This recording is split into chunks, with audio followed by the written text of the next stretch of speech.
Welcome back to Geriatric Alpha Runt Productions. I am your host, Garp, here on YouTube and across all the major platforms of TikTok, Instagram, Facebook, you name it. Here today with my guest, Marty Khait. Had a great first section on jiu-jitsu and talked about some cigars. And now we're going to discuss Marty's career in real estate. Tell me about what you do, Marty. So we've sort of developed a kind of a family office private equity firm, but really it started out in real estate development. I went to school for engineering, and I was advised very early on, stay out of business. You don't want to be in business. You're just going to be dealing with other people's problems and all this shit, whatever. Be an engineer, that's a safe job. Get a nice salary. All right, whatever. So I like buildings. I like architecture. Went to school for engineering. Had my last internship. I was interning. I was splitting my time between these two guys, working at a retail development company. So they built shopping centers and stuff. And I split my time between one guy who he was their construction manager, and an employee of the firm. He was, and again, I'm 20 years old, very impressionable. He was out of shape guy, 2 kids, drove like a RAV4 or whatever, worked tirelessly for these guys. And the other guy that I spent my time with was one of the partners of the firm, and he was a broker. And he was, 29 at the time, fit, had a Porsche, Range Rover, sick house in Philly. And again, it was the summer, it was an internship. He was probably working, 4 days a week, 6-hour days. And I'm like, man, fuck the engineering. I got to get onto the business side. So that was my first that's what piqued the interest of the kind of the business of real estate, not so much the structures themselves. And so I stayed with that company for a little bit, then moved on to True brokerage and investment sales, went to New York City, did that for a little bit. Ultimately, I ended up here in Austin, and I was working for a company where I met my future business partner. We had a really great working relationship, really complemented each other, and we knew we were going to do something together. And to make a long story short, we discovered this very underdeveloped niche of cold storage. So cold storage is a specific type of industrial real estate. It's a giant building that is actually functionally a giant refrigerator. Wow. So we set out to build our first project. The project that really kind of kicked off the firm was we capitalized it in August of 2020. And it was a 400,000 foot building outside of Fort Worth. And we built it for, I want to say, about $52 million, sold it for $92 million upon completion. So that's what made us kind of a very early small fortune.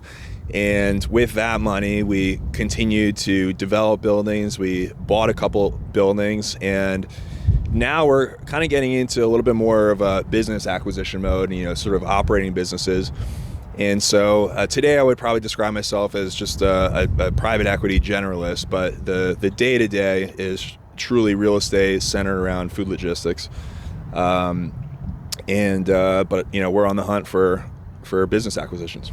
And I assume then when you said you built a large refrigerator that my mind went right to restaurant storage and stuff. Is that who's using this type of It's everybody, industry? dude. Yeah, all the food that you eat, all the good, healthy food that you eat, that's not kind of farm to fork that you're getting at a farmer's market. It's going through one of our facilities. So, interesting. If you are, so one of the business that we own is a restaurant food distributor. So we sell food, we wholesale food to restaurants, and so we store that food momentarily in the warehouse that we own. But that's a smaller warehouse, and that's more of kind of a fast-paced type of business. Most of the, if you bought a turkey for Thanksgiving, that was stored in a frozen facility that's huge, 200,000, 300,000 square feet, 50-foot clears for probably the better part of the year, where they were accumulating that inventory. Same thing with, your apples and stuff like that. I mean, apples are only harvested 1 month out of the year. Every other month that you're eating it, you're eating a stored apple. So if you eat an apple They actually freeze apples? They're not frozen, but they're kept refrigerated, and I think they pump it full of a special air, and they take a certain air out to make sure it doesn't, ripen further. Yeah. But if you eat an apple in like May, it's like a 1-year-old apple. Did not know that. Yeah. So that's refrigerated and frozen. And so is the same partner that you started out with still your partner now? Yeah, absolutely. Yeah, that's he's a amazing. Great guy. That's kind of a testament. I mean, without knowing... Well, it's only been 5 years. Oh, so. Well, okay. So I thought this was somebody. So, but was this person in New York? You said though. No. We met here in Texas, working at this company that we were at previously. Understood. And yeah, I mean, ultimately, the company that I met him at, I got fired from, and like 3 months later, he got fired from. I make for a bad employee. I'm not a good employee. I was meant to do something on my own. I just didn't know what it was. I think a lot of people feel this way, where they feel like they have this sort of, I already know what you're going to say. Call it this cannon, this bazooka of talent. They just don't know what to aim it for, and until they find somewhere to aim it, they begrudgingly take a W-2. But most people have this sort of innate instinct to want to go and do something on their own, which I highly recommend. I got laid off from my job on December 14th of 2007. My boss called me, and I thought and I had just bought this house here in Texas. I had a house in California, and I thought she was calling to tell me your numbers were stellar again this year. Congratulations on another good year. Instead, she's like, Anthony, I'm sorry to tell you that we're going to lay you off as of January 1st. And I'm like, what? Why?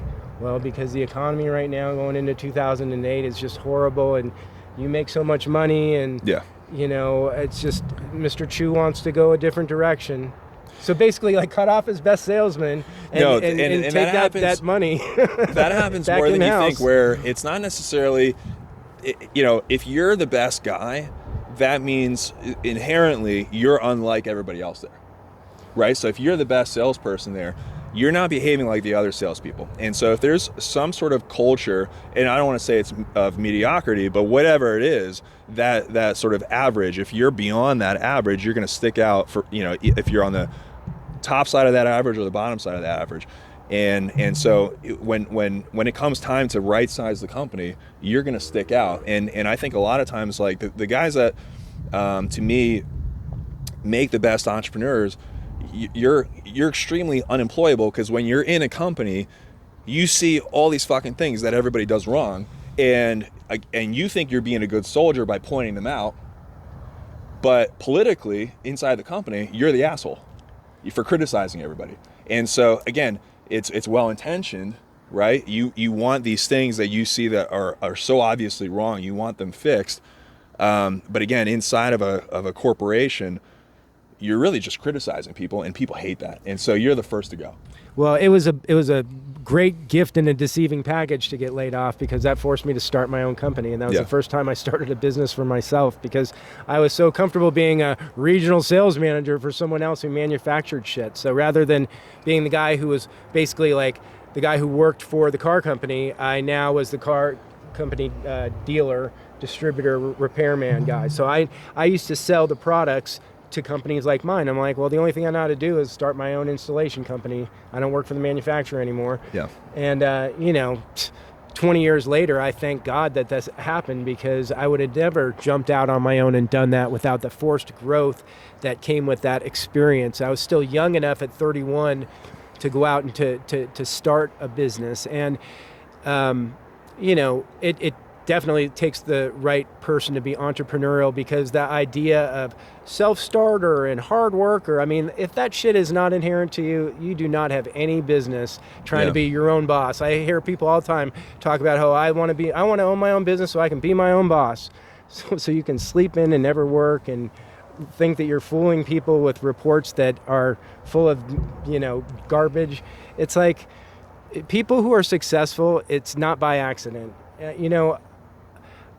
Anybody who, probably my mother is the only one who ever actually watches every single one of these episodes, but an analogy that sticks with me that my dad gave to me, who's very successful in business, He said to me, successful people do the things that other people don't want to do.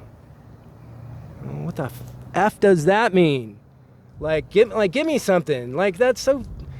Well, specifically, they work after hours, after 5 o'clock, and on the weekends. Oh, bullshit, you think that so-and-so does... Yes, I think that Elon Musk doesn't go off the clock at 5 o'clock. I think Elon Musk will work Saturday at 6:30. I think that, like, we shouldn't all be comparing ourselves to Elon Musk, but the point being, if you want to be successful, throw that shit away, the idea of working 9 to 5, because that's not reality. People who are successful work 24 hours a day. Yeah, I mean, I don't know. I might challenge that just to be more interesting, but Good, to make the conversation more interesting. But I don't necessarily think you got to kill yourself to be an entrepreneur. But I do think that, you know, a big part of entrepreneurship is just risk management. And you could have a lifestyle business where you do work 9 to 5 or whatever it is. I think, to your point, not everybody has it in them, but that's like saying not everybody is an athlete. That doesn't mean that everybody shouldn't be working out. Everybody should be working out. So yeah, some people wake up and they don't have that kind of internal discipline, self-drive, and kind of go-get-em attitude to start a company and run a company. That doesn't mean that they shouldn't try to find that, though. They really do. I mean, if you think about, and look, I mean, shit, people have been very successful as number twos. You know, if you look at Eric Schmidt, he didn't start Google. If you look at Steve Bannon, he didn't start Microsoft. So Sheryl Sandberg didn't start Facebook, right? Mm-hmm. They did very well. So there is a path to making a lot of money as an entrepreneur, you know, and people that maybe don't have the risk tolerance to go and start something on their own. That said, I think, you know, it's really a worthwhile exercise to see, you know, because if you think about really what you're doing when you have a job, and I have employees, so, you know, it's not lost on me that I'm talking about them, but you as an employee cannot be paid more money than the value you're creating. So you are inherently then underpaid, right? If they were to pay you, if you were a salesperson and they paid you more money than the money you bring into the company, the company wouldn't be solvent, right? But who is the beneficiary of that? It's the business owner. So you have to have ownership. You have to have equity of something. I mean, that's really, wealth is created through ownership. So it's not created through, I would challenge what you said previously is, it's not created through sheer force and effort and time. You can certainly manufacture a way to create wealth without all those things, as long as you have the ownership part. So, like, I would say that then the solution is to delegate. Yeah. Okay, fair enough. Because, I mean, I've noticed that in my piddly little company, construction company here, I mean, delegation has been the key to my sanity as I've gotten older, because, I mean, these guys will make me crazy. You know what I mean? Managing these guys day to day will make me crazy. So it's been really helpful to, like, not try and do it all. Because for years I did it all, bro. You know what I mean? I'll come out to your house and press the reset button if I, you know, feel like it just is going to be easy enough and it needs to get done quickly enough. And you know what I mean? And there comes a point in time where, you know, you realize that you can't be the guy who's just started his company anymore. You can't, even the way I market my company right now, it's like, I kind of wonder if I'm even marketing it properly. I mean, I've changed a lot of, like, of course, getting professional help with the website and all that, but I still tell the same story that I put on there 20 years ago when I started out, how I moved to Texas and I installed the gate system at my home and my neighbors were knocking on the door, you know, that, like, good old boy story about how I started the business. It's like, I don't even want people to know I own this business now. You know, I'm dead serious. It's like, I try and hide it. I don't want people mentioning my name. It's like, I'd rather just be the owner. I don't want to be, like, you know, the marketing guy anymore. So anyway, I think maybe this is a good time to ask you about your recent election win. Can you tell me a little bit about that exciting news? Yeah, I mean, so I am a city councilman for a very small city. We happen to be the biggest village in Texas, so the Hills in Lakeway. This meant a lot to me. So I'm actually in my second year on council. I was appointed to council the first time, so I served a year without winning an election. But yeah, this past November we had our general election, and I was on the ballot, and took a council seat. I think this is, if you are a good man, you should be involved in politics. You cannot be a guy that just fucking yells at the TV, watches Fox News and yells at the TV. Every man that is a good man has, thoughts that we all agree with, needs to get involved and have some sort of impact. If not offensively, because you have, some initiatives or whatever that you want for your town or your city, do it defensively, okay? Because we have there's a virus that's spreading in the country, okay? There's a derangement in a virus that's spreading. It's taken over bigger, the bigger the city, the harder it is to take over, but it's taken over and it's taken a hold of big cities. So if you don't agree with that stuff, you got to stand up and you got to get involved. Again, if only as a defensive posture. To me, at the end of the day, your kids, one day they're going to figure out who the fuck you are, right? And I don't mean who you are to them. I mean who you are on the planet, right, relative to other adults that they see. And it's very important to me that when my kids stack me up against other adults, they see, oh, my dad had a fucking impact, okay? He actually made something, he changed something, he protected us in this way. He put himself out there. It was uncomfortable to him to campaign, and he won a fucking election, and he goes into these fucking meetings, and as much as he hates government and he hates bureaucracy, he participates in it because it's important to do. Because if I don't, who the fuck, who will, right? And it could be somebody better than me, but it could be somebody worse, right? And so I have very strong feelings. I mean, I think I very much encourage guys to get involved somehow, some way. If it's not, city council, running for mayor, whatever the fuck it is, do the HOA, do the school board, whatever it is, you got to have a voice of sanity, for sanity. It's interesting because we're friends on Facebook, and you don't really talk much at all about politics. And I mean, I kind of could guess what side of the aisle you were on, but you never know with people. And, it's become so hot now in politics that unfortunately it really has forced me to learn to keep my mouth shut to some degree. Now, obviously, that to some degree only means to a degree, because I'm one of those people, unfortunately, who's on Facebook typing like a crazy man, big opinions, and I really let it out when I get my chances. So the point being, though, it's a call to arms, and I'm going to listen to that. And I think that it takes a strong person to get out there, because for the exact reason I just said, I have a business, but only to an extent that I don't have a boss. So I'm going to tell you what I think, but I don't want to make it the only thing, because I don't want to alienate a certain level of my customer base. So I don't, I keep it on my personal page rather than my business page. In fact, even this right now is kind of some new ground for us, because I do want to keep this page positive of the anger that is politics. And, with politics just being such a hot place, it's good to hear someone like you not be afraid to talk about it. Well, look, I mean, you have, there's different things that you can have an impact on, and nothing that I have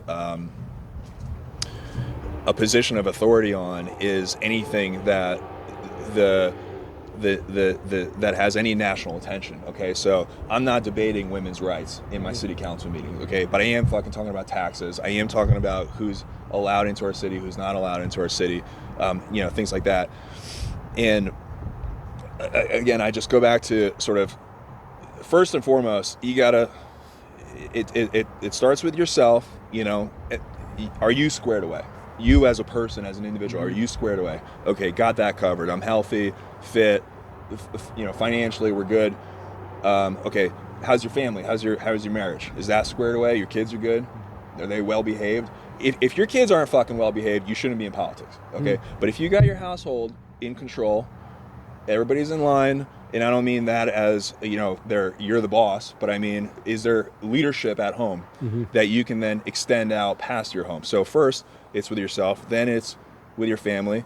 All right, you got a company, how's your company doing? Everybody's good, squared away? Okay, move on to the next step. So it's really a matter of extending the degree of influence that you have. And so if you have positive leadership qualities and skills that the world can benefit from, you actually owe it to the world. You're actually robbing the world of those qualities when you don't provide it to the world. So typing away on Facebook, it's a lot of talk and it's a little action. Right. It's true. But I agree. You got your, you've lost the weight. You're doing all these incredible things. The world deserves you. The world deserves your opinion. And screaming into the ether doesn't do anything.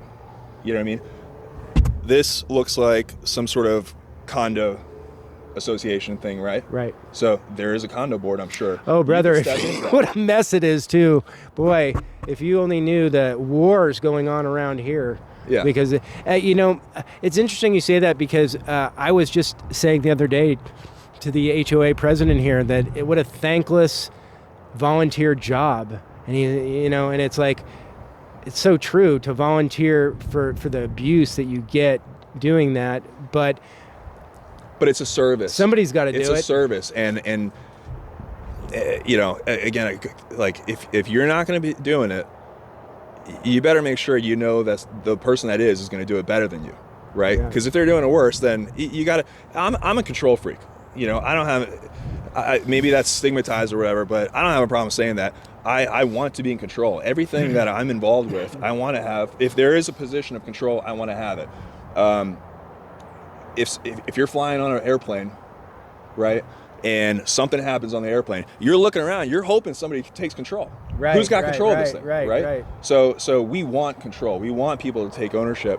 And so, for that reason, it's like, again, where can you take control? And that doesn't mean that if your fucking life's a mess, you should step into all these leadership roles. You gotta, build up. But one day, go back to the kids, like that day when they realize who you are in this world, they're either gonna say, "Holy shit, that's my dad," or they're gonna say, "Holy shit, that's my dad," and you don't want it to be and I think the bad way. The point that I really picked out was when you were saying, well, you want to be of service, and it's like service work is the largest component of this other 12-step program that I have been a part of that's helped to keep me sober for 25 years, and being of service and volunteering your time to help others and mentor people, because much like jiu-jitsu, it's like it takes 25 years to become a black belt in sobriety. I mean, that's how it goes. And I think that it's maybe a great segue for you to tell us about some of the faith that you have in God and stuff, because service and faith kind of almost run hand in hand. When you start talking about service work, it's almost like that's where at least I have an association to religion, because my religion doesn't really happen in a church. Although I find that through my meetings, I'm in the local church here every day or every week. But point being is just that my relationship with God is definitely something I found through my program, and service work is a very big foundational part of staying sober. So how about that to give you a little segue on where you want to go with this, if you feel like opening up about the church can be a beautiful thing. It does a lot of good. But it's the bride of Christ. But if you think about what was Jesus actually doing when he was walking the earth, he was setting up home churches. So this sort of this institution, this man-made institution, I think a lot of times gets conflated with what is Christianity? What is having faith? And so I know a lot of people in my life in particular that they would call themselves Christian, but they don't go to church. And they're reluctant to sort of participate in what they see is this sort of this construct where you have kind of a money moving vehicle. But to me, we do a little bit of both in my family. I was born actually Jewish, but I was into a Jewish family, but I was a very proud, and now I would describe as an arrogant atheist, at best agnostic, growing up. And man, I used to think I was so fucking smart for listening to, Christopher Hitchens and Dawkins and all these fucking guys, the Four Horsemen, Sam Harris. And it dawned on me maybe 5 or 6 years ago, I just started to notice a pattern. There was a high degree of correlation between people that are both happy and successful. They tended to be Christian. I've met a lot of atheists that were successful. I've met a lot of, let's say, less financially successful, but big followers that were very happy. But rarely did I see or come across a happy, successful person that wasn't also a follower of Christ. So it kind of spurred this curiosity in me. And I actually owe it to one of our nannies that we had. She invited me to church. She said, hey, it's very unchurchy. This guy, so it was Riverbend Church, I'll give him a shout out. And this guy, it was more of a self-help kind of motivational sermon that he would give. And so I went, and again, I think there's an aspect of it calls on you. It pulls you in when you're ready. So when you're open to receive it, there's something that starts pulling at you, starts drawing you to it, like it's magnetic. And so I was called to, for whatever reason, I just felt compelled to go. And so I went one Sunday, and I'll be damned, I swear that first day, and mind you, I would still describe myself as an atheist. So I was listening to his sermon, and every time he would say God, Jesus, in my mind I would replace it with universe. It's just something very terrestrial, something very simplistic that I could understand as a quote unquote intelligent, person and intellectual. And thinking back now that I'm articulating it, the level of arrogance is like embarrassing to me. But there was something that came over me when the music started playing. I just felt the Spirit. Now I know what it is, but I felt the Spirit come into me. And it was a very transformative moment. And at that point, I was very sold on God, Lord. Wasn't there yet with Jesus.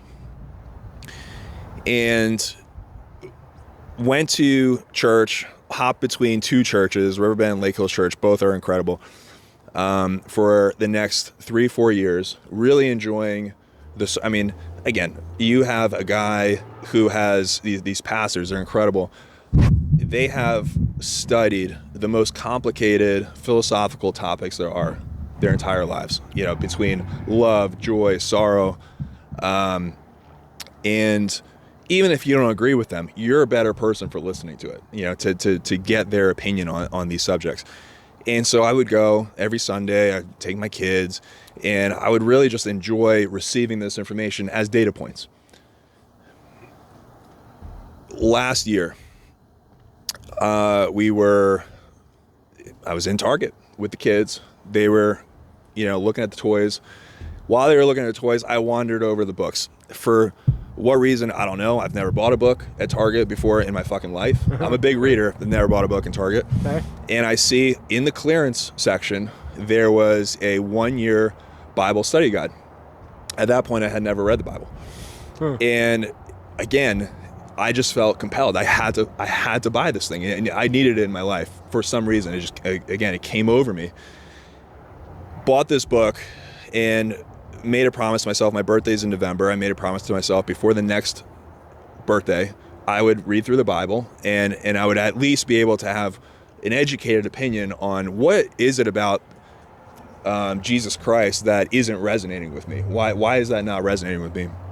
But again, at this point, I'm very much a believer. I think there's a creator, and in the God that you and I believe in. I believe in that.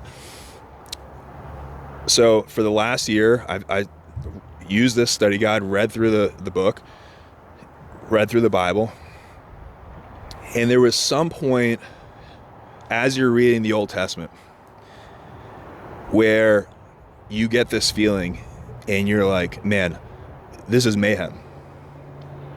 These people keep making the same mistakes over and over again. Their consequences are getting graver and graver. When will there be somebody that comes in and fixes this?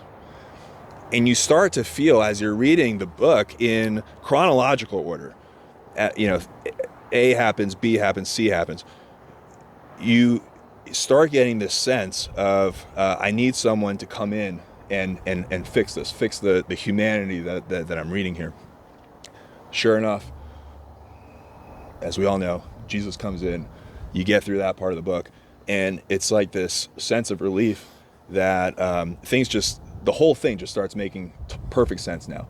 So this was as far as faith goes, this was a pretty transformative year, this past year, and I have no explanation for why it came at this time. There was not necessarily one person who encouraged me or influenced me.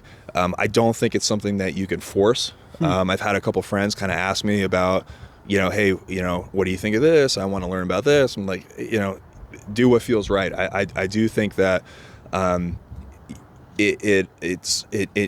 you need to invite it into your life. You need to be open to receiving it. But when you are meant to receive it, man, it hits you like, sack of bricks right over your head. Well, I appreciate you being so open and talking about it, because oftentimes people are afraid to say those things that you're talking about, and it's because you talk about it like that will make people want to listen. And it takes courage sometimes to be putting that message out there. It's funny because I have several different religions within our Italian family, going from basic Catholicism to all the way over to Jehovah's Witnesses, you know what I mean, that are considered extremists by a lot of people. And they're very devout to spreading this word, and the oftentimes met with not only resistance but rude resistance, right? When you're talking about a subject like this, even in our program, which is supposed to be made up of a higher power, a power greater than yourself, as to not scare people away from sobriety right away about talking about God, about what is God, what is God. And I think that as you get older, everybody starts to ask these questions more, though. How old are you now? 36. See, and I mean, I'm 55, and it's like, as time goes on, you start to ask these questions more. And I think that my wife, having a lot of religious background, and her family is very religious. They live over there at Flint Rock, and my quote-unquote Texas mother that I have over in the hills, who's super religious and plays the piano and at the church and the whole nine. So I have so much exposure to religion around me that I find it's a very safe place. And it's always good to hear someone talk about it. So I appreciate you being willing to share. Anything else that you wanted to share about it? Well, I would just say, on the topic of sort of the flavors of Christianity, I guess you could describe me as a new Christian, but to me, there's a really impactful book called Mere Christianity, and it discusses, what is mere Christianity? What is the thing that what are the things that we all agree on? And the goal in my mind is we are trying to maximize the number of people that go on to be with God, right? And so if that's the case, we really should do better than to persecute each other for the ways in which people want to express their traditions. The important thing is your walk, your walk in faith, your relationship with Him. It's less so, to me, in my opinion, the way you interact with it, and the tradition. Now, you could say I think the Catholic Church is a beautiful thing in many ways. I think there is merit to this sort of succession and this lineage, but some could say there's a lot of pomp and circumstance and these things, and maybe a more simplistic relationship with God has an equal amount of merit. Again, in my mind, I don't think it's worthwhile to debate these things. I don't think that's important. I think it's like saying, it's like MMA. You gotta get in the ring. I mean, there's nothing that's better. Jiu-jitsu is not better than boxing. You want to be a complete person. So these sort of traditions, and I would actually, if you want to get really spiritual, I would say that for the most part, all religions are talking about the same God. So you have some religions where, they might believe, Hindus, right? They believe in hundreds of gods. I think that's they're interacting with it. They're labeling things in a certain way, but we're really all talking about the same thing. We're talking about the source of everything. And so you have these different traditions, these different ways of interacting and classifying things, but we're all really actually talking about the same thing. And to the extent that we can get people closer to that thing through whatever tradition they have, is actually, to me, that's a beautiful thing. Well, I think that should probably wrap up this section. I know we've gone a little long again, but always happy to have a good conversation and let it go to the end. We're going to be back with one final section, and please like, subscribe, and share if you've enjoyed this content.